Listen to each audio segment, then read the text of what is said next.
या ठिकाणी आपल्याला विकास पाहिजे ना, रस्ते चांगले पाहिजेत ना। मी आपल्याला सांगतो, मी मुख्यमंत्री असताना या नगर परिषदेसाठी वैशिष्ट्यपूर्ण रस्त्यांसाठी 32 कोटी दिलेत। जिल्हा नियोजन समितीमधून रस्त्याचं कॉन्क्रिटीकरण, पाईप गटार योजनेसाठी अमृत 2 मधून पाणी पुरवठा योजना आपली प्रगतीपथावर आहे। नगर विकास मंत्री मी आहे, त्यामुळे टेन्शन घेऊ नका। नगरपालिका, नगरपंचायती माझ्याकडे आहे, त्यामुळे कोणी किती आवाज केला तरी सुद्धा आवाज फक्त एकनाथ शिंदेचाच चालेल। आणि म्हणून जी काही कामं, भुयारी गटार योजना, त्याचा डीपीआर तयार आहे।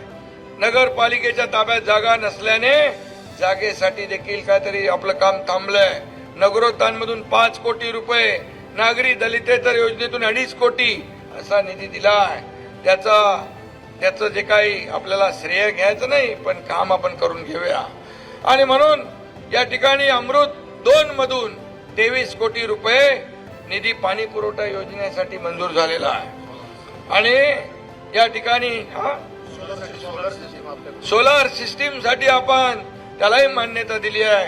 अभय योजनेअंतर्गत जी शास्ती माफीचा प्रस्ताव जो आहे घरपट्टीचा, तोही माझ्याकडे आहे, तो देखील मंजूर करू आणि शास्ती देखील माफ करून टाकू।